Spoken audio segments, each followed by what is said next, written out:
السلام علیکم ورحمۃ اللہ وبرکاتہ۔ الحمد للہ والصلاة والسلام علی رسول اللہ صلی اللہ علیہ وسلم۔ اللہم حبب الینا الایمان وزینہ فی قلوبنا وکرہ الینا الکفر والفسوق والعصیان واجعلنی من الراشدین۔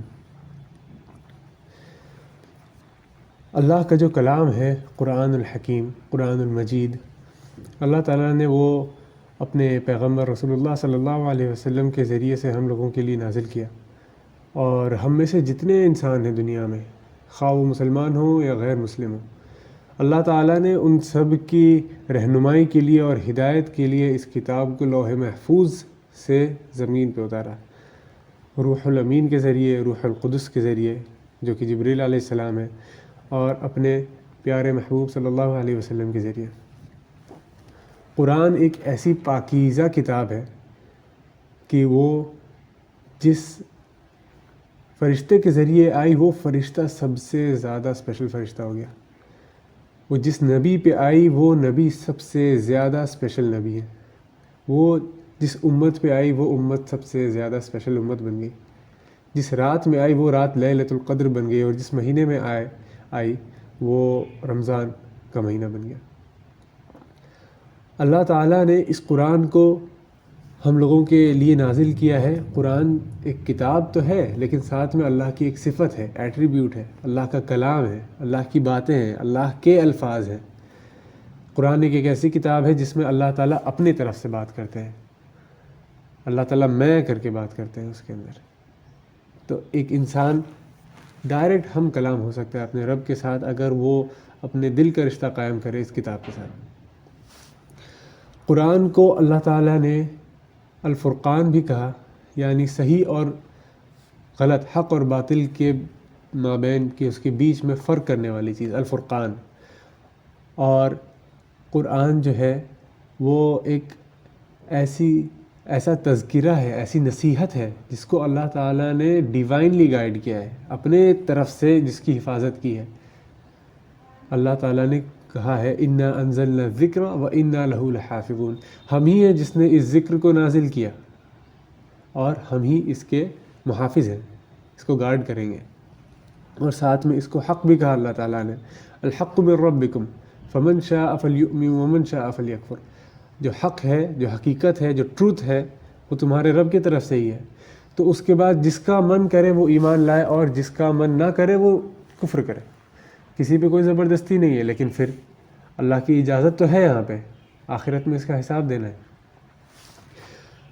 قرآن جو ہے وہ دو طریقے سے، دو طرح کی انداز میں بات کرتا ہے۔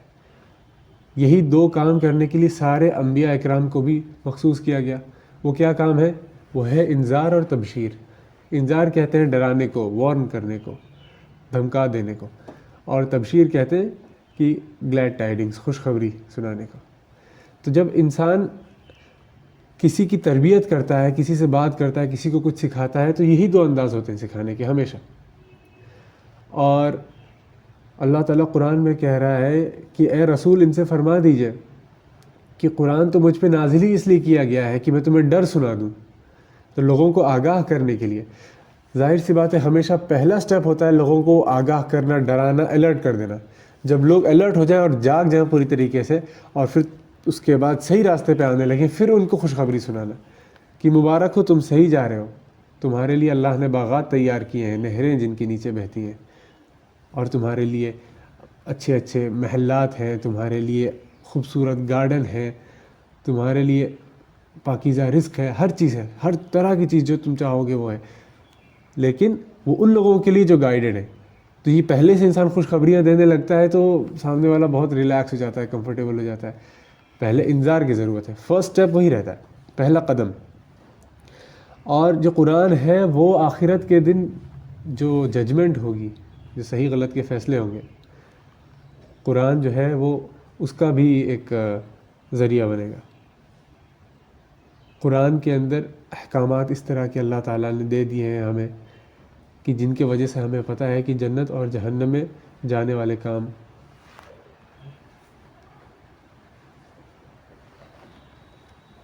اور دوزخ سے بچنے والے کام کیا ہیں۔ اللہ تعالیٰ قرآن میں کہہ رہا ہے کہ انہ من یشرک باللہ فقد حرم اللہ علیہ الجنہ ومأواہ النار وما للظالمین من انصار. بے شک وہ لوگ جو اللہ سے شرک کریں گے اللہ نے ان پہ جنت حرام کر دی ہے. فقد حرم اللہ علیہ الجنہ ومأواہ النار، اور ان کا ٹھکانہ آگ ہے. وما للظالمین من انصار، اور ایسے ظالموں کو کوئی مدد کرنے والا نہیں ملے گا. بے شک یہ صرف شرک کی ایک کیٹیگری کے لیے نہیں ہے. افمن اتبع الہہ ہواہ، کیا آپ نے اس شخص کو نہیں دیکھا جو اپنی خواہش نفس کی پیروی کرتا ہے، اپنے خواہش نفس کو، اپنے دل کی خواہشوں کو اپنا خدا بنا بیٹھا ہے؟ یہ اللہ تعالیٰ قرآن میں کہہ رہے ہیں. تو جو انسان اپنے دل کی بات مانتا ہے وہ بھی شرک کر رہا ہے. یہ قرآن سے ہی ثابت ہوتا ہے. اور قرآن بھی وہ کتاب ہے جس کے بارے میں رسول اللہ صلی اللہ علیہ وسلم نے فرمایا کہ القرآن حجۃ لک او علیک. یہ قرآن یہ تو تمہارے لیے شفاعت کرے گا یا تمہارے خلاف سفارش کرے گا، خلاف تمہاری سفارش کرے گا. یہ صحیح مسلم کی حدیث نمبر 534 ہے.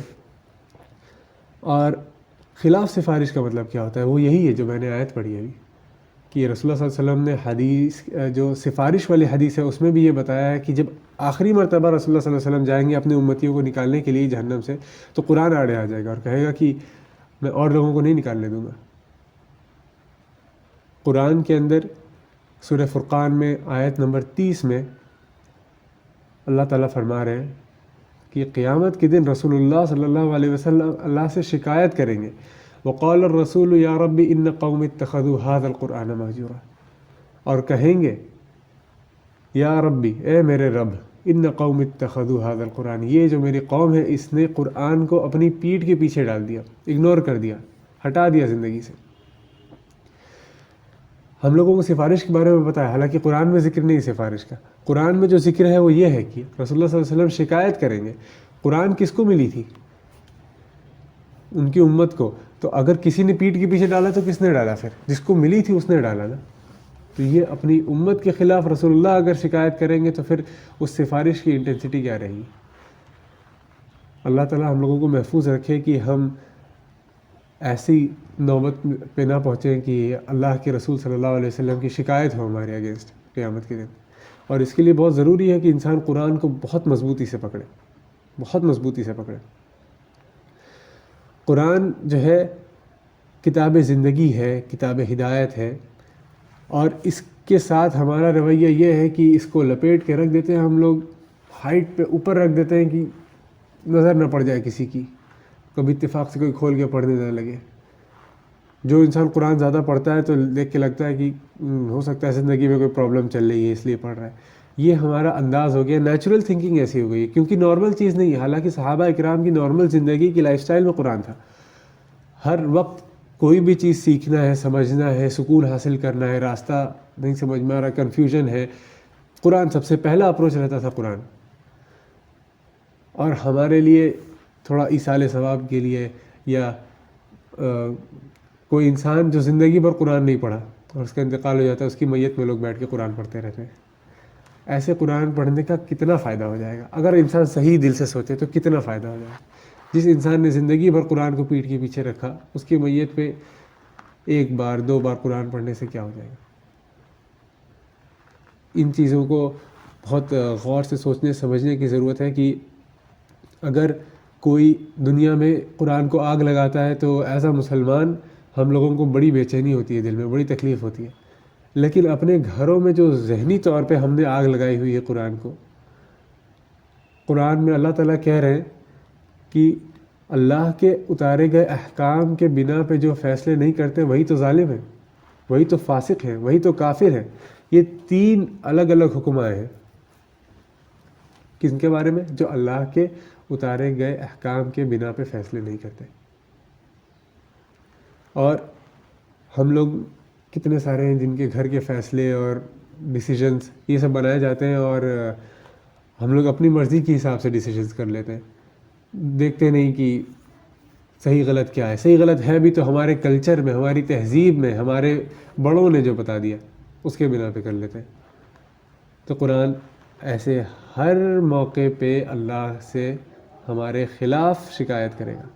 اور قرآن کو ہی اللہ تعالیٰ نے وہ بھی طاقت دی ہے کہ اگر سورہ ملک جو انسان پڑھتا ہے ہر رات کو تو سورہ ملک اس کے خلاف اس کی حفاظت کے لیے سفارش کرے گی. لیکن اس کا مطلب کیا ہوا؟ پڑھنا تو پھر بھی پڑے گا نا. یہ تو آپ پھر بھی قرآن سے جڑ رہے ہیں کسی طریقے سے. سورہ ملک پڑھنا ہر رات ایک طریقہ ہے قرآن سے جڑنے کا. تو بنا قرآن سے جڑے کوئی فلاح ہے، کوئی کامیابی ہے؟ نہیں ہے.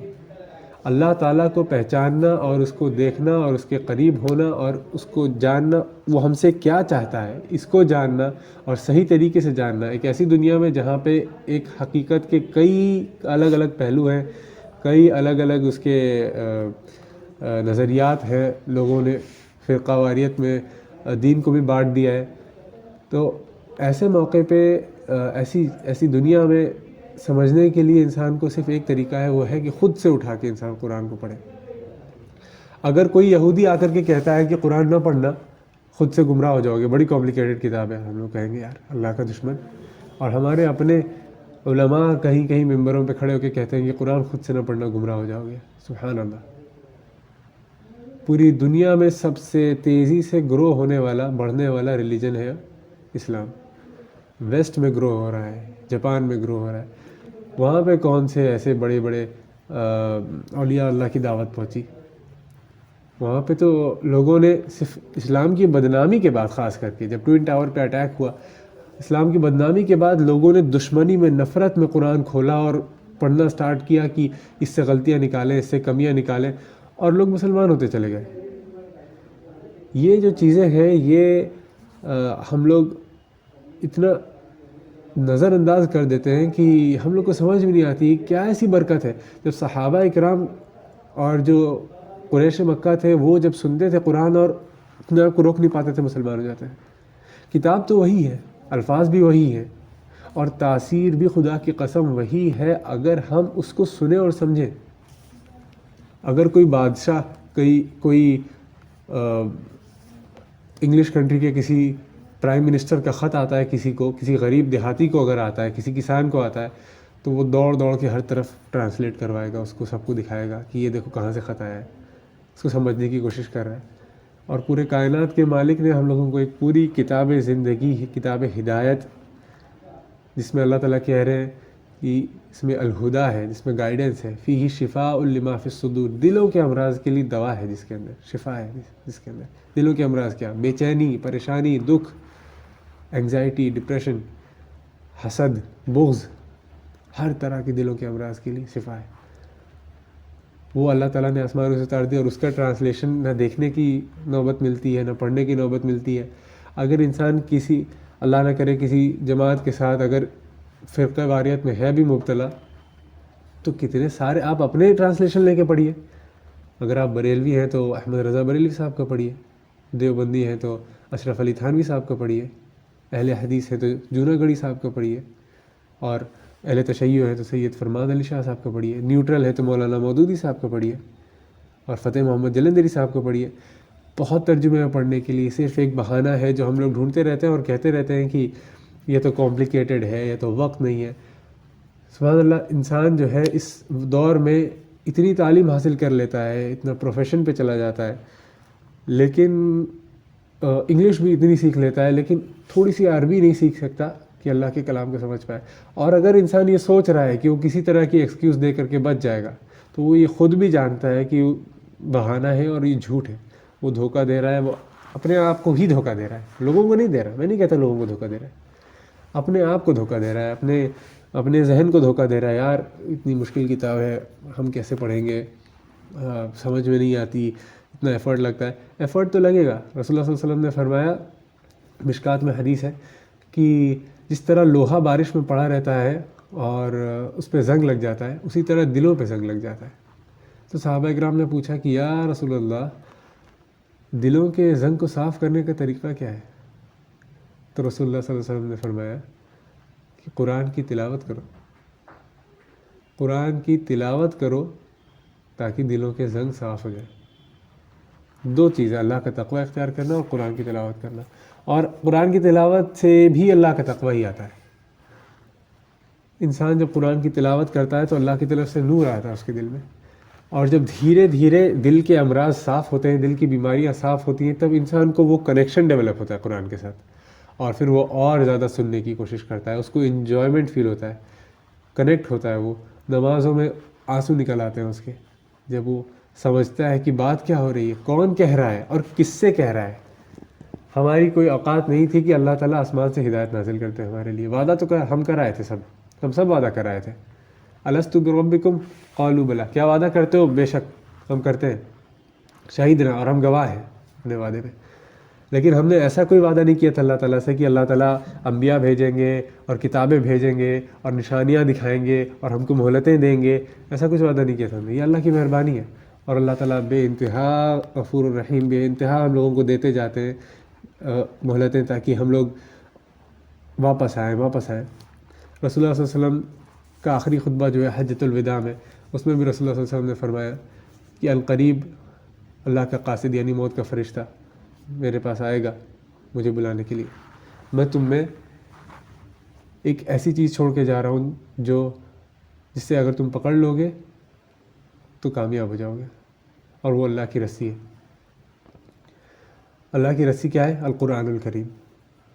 اللہ کے رسول صلی اللہ علیہ وسلم نے تو یہ حدیث میں فرمایا، ساتھ ہی قرآن میں بھی سورہ آل عمران آیت نمبر 103، وَاعْتَصِمُوا بِحَبْلِ اللَّهِ جَمِيعًا وَلَا تَفَرَّقُوا، اللہ کی رسی کو مضبوطی سے تھامو اور فرقہ واریت میں مت بٹو۔ اس کا الٹا بھی ٹرو ہے، اگر اللہ کی رسی کو مضبوطی سے نہیں تھامو گے تو فرقہ واریت میں بٹ جاؤ گے 100%۔ اگر نہیں بٹنا ہے فرقہ واریت میں، یونٹی چاہیے، ایک فرنٹ پہ آنا ہے، بھائی چارگی چاہیے، جو حقیقی امت ہے اس کی شکل میں آنا ہے، صحیح راستے پہ آنا ہے، تو اللہ کی رسی کو مضبوطی سے تھامو۔ اس طرف بھی سچ ہے، اس طرف بھی سچ ہے، چھوڑو گے تو بٹ کے چھوٹے چھوٹے ٹکڑے میں ہو جاؤ گے، اور ذلیل دنیا میں بھی ہوگے، آخرت میں بھی ہوگے۔ اللہ تعالیٰ کہہ رہے ہیں کہ جو لوگ جن کو ہم نے اپنی کتاب دی اور ان لوگوں نے اس کو چھوڑ دیا، افتؤمنون ببعض الکتاب وتکفرون ببعض، اللہ تعالیٰ ہم لوگ سے کہہ رہے ہیں کہ کیا تم اللہ کی کلام کے کچھ حصوں پہ ایمان لاتے اور کچھ پہ نہیں لاتے؟ یہ اللہ تعالیٰ نے بنی اسرائیل کو بھی کہا، لیکن وہ نشانی ہمارے لیے ہے کہ کتاب کے کچھ حصوں پہ ایمان لاتے اور کچھ پہ نہیں لاتے۔ فما جزاء من یفعل ذلک، ایسا جو کرے گا اس کی جزا یہی ہے، الا خزی فی الحیات الدنیا، کہ وہ دنیا کی زندگی میں بھی ذلیل کیا جائے اور آخرت میں بھی درد والے شدید عذاب میں داخل کیا جائے۔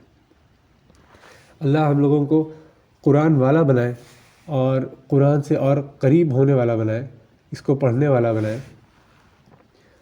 اللہ تعالیٰ نے اللہ کے رسول صلی اللہ علیہ وسلم نے صحیح مسلم حدیث نمبر 1897 میں فرمایا، جو عمر بن خطاب رضی اللہ عنہ سے روایت ہے، کہ رسول اللہ صلی اللہ علیہ وسلم نے فرمایا، اللہ اس کتاب کی وجہ سے لوگوں کو عروج دے گا اور اس کی وجہ سے لوگوں کو ذلیل کرے گا۔ جس پہ ڈاکٹر علامہ اقبال نے کہا، وہ زمانے میں معزز تھے مسلمان ہو کر اور تم خوار ہوئے تارک قرآن ہو کر۔ ان کو اللہ تعالیٰ نے عزتیں بخشی تھیں، گولڈن ایرا آف اسلام 1000 سال کا، جس میں پوری دنیا جو آج چل رہی ہے it is some how a result of جو اس ٹائم پہ مسلمانوں نے عروج حاصل کیا۔ لگ بھگ ہر طرح کے سائنس کا، ہر طرح کے علوم کا بنیاد جو تھا اس ٹائم وہاں سے نکلا ہے، اس کا پودا اس ٹائم لگا تھا جب رسول اللہ صلی اللہ علیہ وسلم آئے تھے اور قرآن لے کر کے آئے تھے۔